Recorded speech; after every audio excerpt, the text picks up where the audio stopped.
Hello everyone, कैसे हो आप सब। आई होप कि आप सब अच्छे होंगे। मैं भी ठीक हूँ। और आज मैं आप लोगों के साथ इस तरीके की सिंपल पैंट जो होता है उसकी कटिंग और स्टिचिंग शेयर करने वाली हूँ। तो चलिए स्टार्ट कर दें आज का वीडियो।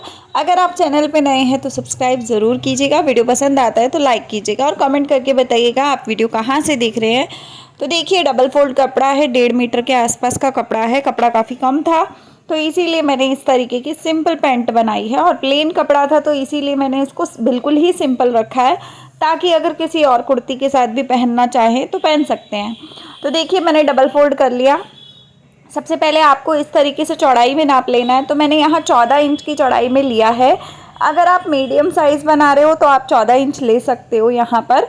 अगर आपकी हिप का साइज़ 36, 38 और 40 है तो आप ये वाला साइज़ का बना सकते हो, तो बहुत अच्छा बन जाएगा। ठीक है, 40 नहीं, मतलब 38 तक आप इस तरीके से बना सकते हो। अगर 40 है तो 2 इंची मेरे नाप में, मतलब इस वाले नाप में बढ़ा देना। तो 2 इंची देखिए यहाँ मैंने ऊपर निकाल दिया नेफा बनाने के लिए। यहाँ से देखिए मैं इस तरीके से नाप मार्क कर रही हूँ। तो 12 इंच मैंने यहाँ से लिया है। आपका अगर 40 साइज़ है तो आप यहाँ 13 इंची ले सकते हो। मैंने 12 लिया है तो यहाँ से सीधा जितना आपने इधर लिया है उतना ही आधा इंच और बढ़ा दीजिएगा क्रॉच के लिए। 12.5 मैंने यहाँ लिया है और 12 मैंने ऐसे में लिया है, मतलब चौड़ाई में 12 लिया है, लंबाई में मैंने 12.5 लिया है। तो अगर आपका क्रॉच साइज़ इसी तरीके से है तो आप इसी तरीके का सेम साइज़ ले सकते हो। उसके बाद 2.5 इंच जो है वो मैंने आगे बढ़ा के गोलाई दे दी क्रॉच एरिया के लिए, आसन के लिए। ये होता है आसन जो क्रॉच बोलते हैं। तो यहाँ से इधर की देखेंगे तो 14.5 इंच टोटल आना चाहिए कपड़ा, तो आपका परफेक्ट साइज़ होगा। उसके बाद नीचे से 7 इंच का पोंचा चाहिए मुझे। 7 इंच मैंने ये ले लिया। 1.5 इंच मैंने एक्स्ट्रा ले लिया, क्योंकि मार्जिन के लिए कभी पैर वगैरह खोलना हो या कुछ भी तो मार्जिन होना चाहिए। तो मैं 1.5 इंच मार्जिन सिर्फ लेती हूँ यहाँ पर, तो वो ले लिया। उसके बाद इसको कनेक्ट कर दिया ऊपर क्रॉच एरिया वाली लाइन से, गहराई के बाद वाली लाइन से। तो इसके बाद इसको हम कटिंग कर लेंगे। और आप देख सकते हो कि कितने 2 मिनट के अंदर ही ये हो गया, मतलब 2 मिनट भी पूरे नहीं लगते हैं, 1 से 1.5 मिनट में कटिंग हो जाती है। तो अगर आप लोग इस तरीके से कटिंग करते हैं मेरे तरीके से तो बहुत ही अच्छी पैंट सिलती है, ये मैं आपको गारंटी के साथ बोल सकती हूँ। तो आप देख सकते हो कटिंग हो गई। अब आते हैं सिलाई के लिए। तो सबसे पहले हम लोग इसके क्रॉच एरिया को जोड़ेंगे एक साइड के।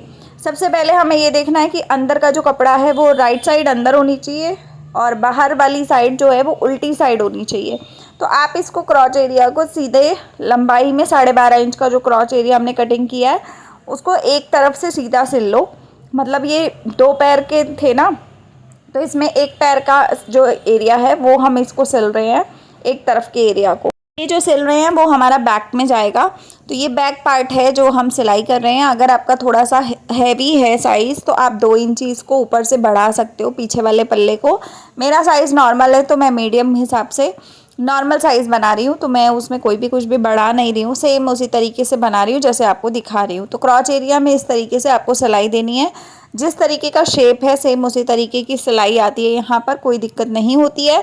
एक सिलाई करने के बाद आप उसी के पास दूसरी सिलाई और कर दो तो काफ़ी अच्छी एक हो जाती है मजबूती और पकड़, तो बहुत अच्छे से मजबूती से सिल जाता है ये। तो मैं 2 सिलाई लगाती हूँ हमेशा क्रॉच एरिया पे। और मैं वैसे पूरी पैंट पे भी 2 ही लगाती हूँ। तो ये हो गया।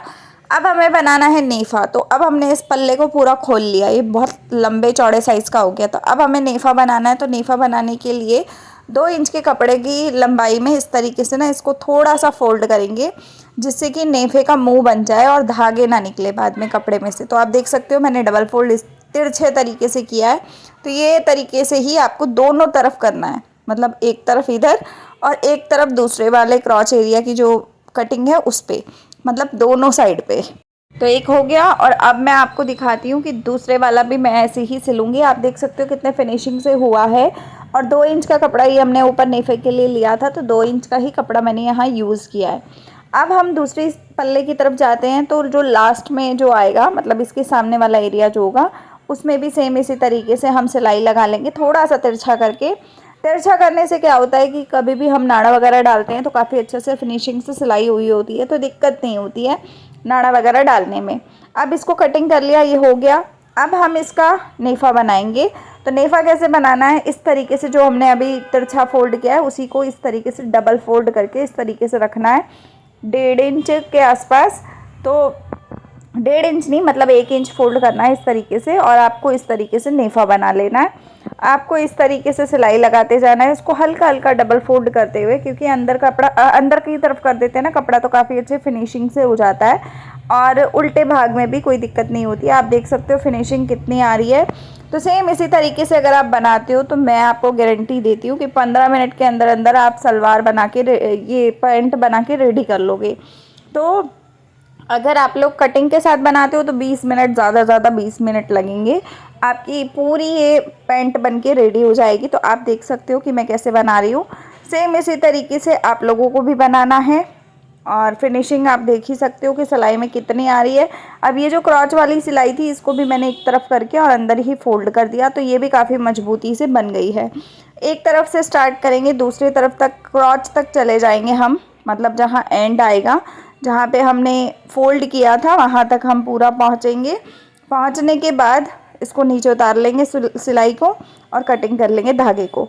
अब हम इन दोनों को पकड़ के क्रॉच एरिया से लेंगे, उससे पहले हमें जो भी धागे एक्स्ट्रा दिखाई दे रहे होंगे वो हम अलग कर देंगे, क्योंकि फिनिशिंग तभी आती है जब धागे वागे हट जाते हैं। तो अब हम इसको क्रॉच से क्रॉच पकड़ेंगे और क्रॉच से क्रॉच को सिलाई कर देंगे। तो देखिए नेफा बनाने के बाद हम जो ऊपर से कपड़ा आ रहा है उसी से हम इस तरीके से सिलाई करेंगे, ताकि बराबर कपड़ा हो जाए और फिनिशिंग भी पूरी आए और क्रॉच एरिया में कोई दिक्कत भी ना आए। तो ये देखिए आप इस तरीके से इसका क्रॉच इस तरीके से सिलाई करना है। तो ये सिलने के बाद आपको इसको भी डबल सिलाई कर लेना है, एक सिलाई में नहीं करना कभी भी। पैंट को हमेशा डबल सिलाई लगा कर ही करना चाहिए। तो आप देख सकते हो मैंने दूसरी सिलाई भी इसी के ऊपर एक और लगा ली, इससे काफ़ी मजबूत हो जाता है। अब मैं इसकी फिनिशिंग की सिलाई देने के लिए मैं इसको सीधे भाग से भी सिलूँगी, टॉप स्टिच करूँगी। एक तरफ मार्जिन का कपड़ा कर देंगे पूरा, और उसी मार्जिन के ऊपर ही हमें एक टॉप स्टिच कर देना है। जिस भी तरफ कर रहे हो, लेफ़्ट में कर रहे हो या राइट में कर रहे हो, उस तरफ करके पूरा मार्जिन एक तरफ करके और फिर आपको इसमें सिलाई लगा देनी है। तो आपकी सिलाई मजबूत हो जाती है काफ़ी। देखो ये मैंने ऊपर से टॉप स्टिच कर दिया। अब मैं इसका भी धागा हटा के निकाल लूँगी इसको बाहर। अब पोंचे की बारी आती है। तो पोंचे के लिए हम क्या करेंगे, सबसे पहले तो इसकी लंबाई नापेंगे कि जो हमने कटिंग किया है और ये जो बना है, मतलब ऊपर का नेफा, उससे कोई हमारी कट इसमें दिक्कत तो नहीं आई लंबाई में। तो सबसे पहले हम लंबाई नाप लेंगे और नीचे देखेंगे कि कितना कपड़ा हमारे पास और बचा हुआ है पोंचे के लिए। अगर पोंचे के लिए कपड़ा नहीं बचता, वैसे तो बचेगा ही बचेगा, क्योंकि आप कटिंग के टाइम पे बचा लोगे, उस हिसाब से ही कटिंग करनी है कि लंबाई से 2 इंच ऊपर एक्स्ट्रा होना चाहिए, 1 इंच नीचे एक्स्ट्रा होना चाहिए। जितना आपको रेडी चाहिए उससे ज़्यादा 3 इंच एक्स्ट्रा कपड़ा लेना है आपको लंबाई में। तो यहाँ मैंने आधा इंच का डबल फोल्ड किया, तो 1 इंच कपड़ा यहाँ पे आ गया। उसके बाद मैं इसको अंदर की इसी तरीके से फोल्ड करके और पूरा सिलाई कर लूँगी, तो ये पोंचा बन जाएगा हमारा।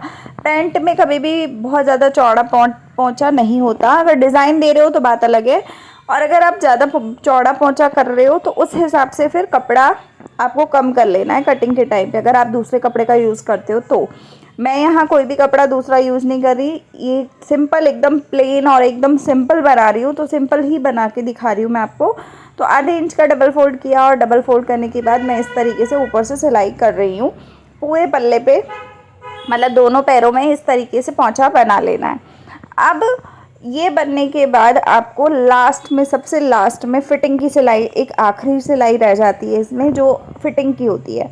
तो मैं ज़्यादातर नीचे का पोंचा बनाने के बाद ही फिटिंग की सिलाई देती हूँ। तो 7.5 इंच मैंने यहाँ पे मोहरी रखी है पोंचे की।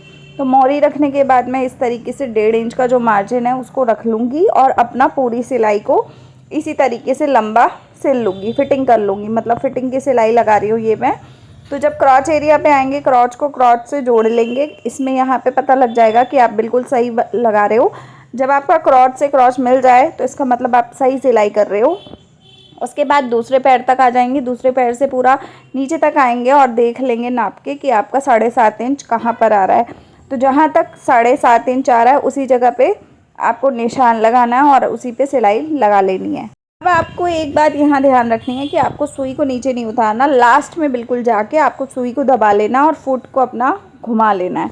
तो फुट घुमाने के बाद इसी सिलाई के ऊपर वापस एक बार और सिलाई लगानी है पूरी उसी पैर से वहाँ तक जहाँ तक आपने शुरू किया था उसी तक वहाँ तक पूरा लेके जाना है। सिलाई लगी हुई है तो उसी सिलाई के ऊपर वापस आपको सिलाई लगानी है, तो उसमें कोई दिक्कत आएगी ही नहीं।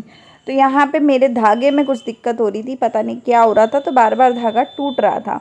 तो अब आखिरी सिलाई है तो मैं अब धागा तो चेंज नहीं करूँगी, इसी से सिलाई कर लूँगी। तो देखिए आप देख सकते हो कि मैं कैसे सिलाई कर रही हूँ। सेम इसी तरीके से आप लोगों को भी सिलाई कर लेनी है। तो सेम इसी तरीके से दूसरे पैर तक जाएंगे। दूसरे पैर में भी आपको सिलाई को ऐसे नहीं निकालना, सुई को लास्ट पॉइंट पे रखना है, थोड़ा सा ऊपर की तरफ वापस आना है और फिर धागे को कट करना है। तो इससे क्या होता है, काफ़ी मजबूती से होता है और धागा कभी भी अपने आप से खुलता नहीं है। और आप फिनिशिंग देख सकते हो, लुक देख सकते हो किस तरीके की बनी है, कमेंट में बता सकते हो। और पोंचा देखो इतना चौड़ा है। बाकी आप पूरी पैंट देख सकते हो कितनी फिनिशिंग से बन के रेडी हो गई है। तो आप लोग कमेंट में ज़रूर बताना। और ये नेफा है, एक्स्ट्रा कोई भी धागा हो तो वो कट कर देना और प्रेस ज़रूर करना। सिलाई करने के बाद प्रेस करने के बाद ही आप इसको धो और पहनो तो बहुत अच्छी लगती है। तो आप लोग कमेंट में ज़रूर बताना। नए हो चैनल पे तो सब्सक्राइब ज़रूर करना, लाइक कीजिएगा, शेयर कीजिएगा अपने फ्रेंड्स और फैमिली में। मिलते हैं अगले वीडियो में, तब तक के लिए बाय, टेक केयर।